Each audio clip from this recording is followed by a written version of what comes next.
Are you dreaming of owning your very first home, but you have no idea where to get started? Well, then this is the video for you. Today, I'm going to break down the 5 essential steps that every first-time home buyer needs to know. So make sure you stick around to the end so that you are prepared to get into the market and find your dream home. Hey everyone, welcome to the channel. My name is Brad Gagne. I'm a realtor in Calgary with eXp Realty. And in this video, we are going to focus on the steps that every first-time home buyer needs to go through in order to make the process of buying their first home very simple. Okay, so we've decided to buy a house. Now we need to get started, but we don't know where. So step number 1 is to get your mortgage pre-approval. It is absolutely critical that you have a commitment from a lender for how much money they're willing to give you towards the purchase of a home. Going shopping without a pre-approval is like trying to drive a car without any wheels. It isn't going to go anywhere, okay? Once you have that pre-approval in place, now you know how much you can afford. Now you can start to look at homes. It also shows commitment to the sellers. A lot of people, when they're selling their homes, aren't going to sign contracts with people who aren't already pre-approved because it takes their house off the market and they're sitting there waiting for you to go through all the steps to buy a house. So pre-approval protects you. You know what you can afford. It shows commitment to the sellers, and it saves everybody a lot of time while hunting for that perfect dream home. So if you haven't been in contact with a mortgage broker yet, let me know, DM me. I can set you up with one. I work with some of the best mortgage brokers and lenders in the entire province, and we can get you started on that pre-approval letter. Okay, so pre-approval's in place. We know what we can afford. Where do we go to now? Well, now it's time to find your real estate agent. Okay, so what you are looking for is somebody, one, that you like and you trust. Your real estate agent is now going to basically guide you through the entire home buying process. Your real estate agent is going to help you find the houses you want to view. They're going to set up the viewings.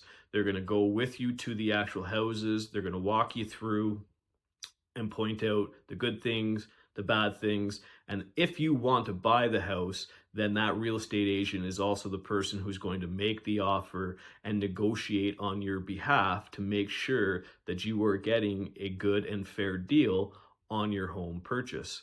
So I recommend, obviously myself, but there are lots of real estate agents out there. Try and find one who is familiar with your local market. So Southeast Calgary, Southwest Calgary, someone who you enjoy. You are going to spend a lot of time with this person and you are going to put a lot of trust in them. Buying a house is maybe the biggest purchase you'll ever make in your life. You want to make sure the person who is negotiating on your behalf is somebody you trust and like. And remember that the real estate agent is there for you from start to finish. So as soon as you start looking for a home, through all the viewings, all the way through negotiation, right up until the keys are in your hands, your real estate agent is there to guide you through the whole process. Okay, pre-approval is in hand. You picked yourself a trusted realtor that you like. And now we move on to step number 3, and we begin our house hunting.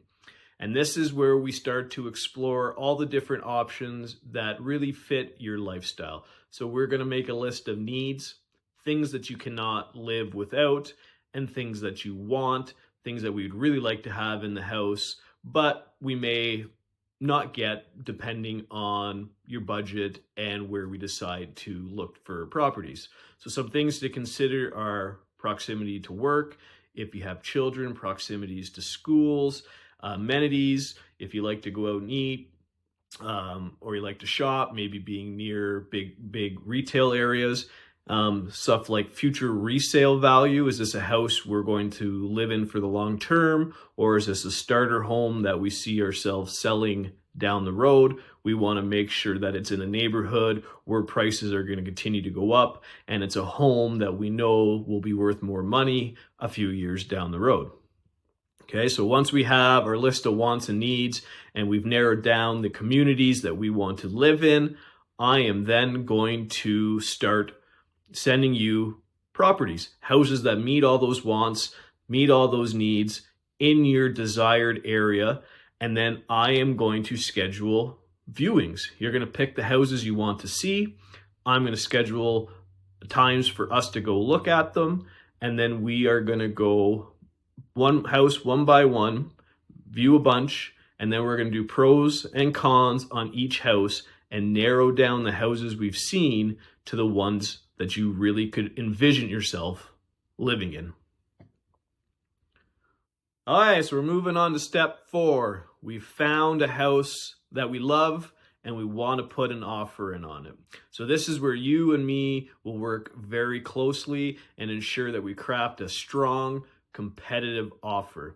And that offer is going to be based on comparable sales, so houses similar size in the same kind of area of the city, the condition of the home, and the current market conditions. Okay. Now it's very key. It's very rare that the first offer is ever accepted. So you have to be ready for counter offers, and you can't be afraid to negotiate. Okay. It is give and take on both sides. In an ideal real estate negotiation, both sides win. Neither side, seller or buyer, should really walk away mad from the deal. Everybody should get a fair deal. The buyer buys it at a fair price. The seller gets the value out of the house that they believe it's worth. And this is where working with an agent that you trust and who is knowledgeable really comes in handy.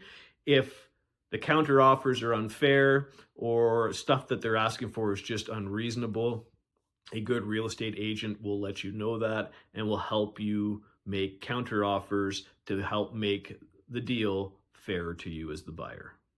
Okay, so we've made it to the end. Step 5. Close the deal. So the offer's been accepted. We're now in the final phase, and this is where we need to do things like finalize your mortgage. So get that offer sent off to your broker. We need to complete things like our home inspection. You never want to buy a home without having an expert come in and go through the house. You don't want to buy a home now and just find out 2 weeks later, 3 weeks later, a year later, that there's major repairs that we didn't find during the home search, and now you're out thousands of dollars. And then we got to finish off any contingencies, anything that maybe we negotiated on behalf of the seller or the seller has asked us to do before we close the deal. So during this 2 weeks, I will stay in close contact with your mortgage team. I will stay in close contact with the sellers. I will stay in contact with your lawyers. Typically, we got about 10 to 14 days to try and get all of this done. But the great news is after all of it is done, everything is signed, the T's are crossed, the I's are dotted. I will meet you on possession day at your new home with your keys for your new dream house. And there you have it, the 5 essential steps to buying your first home. Remember, every journey is unique, but with preparation, the right team, and these clear steps laid out for you, home ownership is definitely within your reach. If you found this video helpful, please give it a like, subscribe for lots more real estate tips, and leave any questions or comments you have in the comments below. I would love to help you out. I'm here for you with any questions to help you every step of the way. Thanks for watching, and happy house hunting.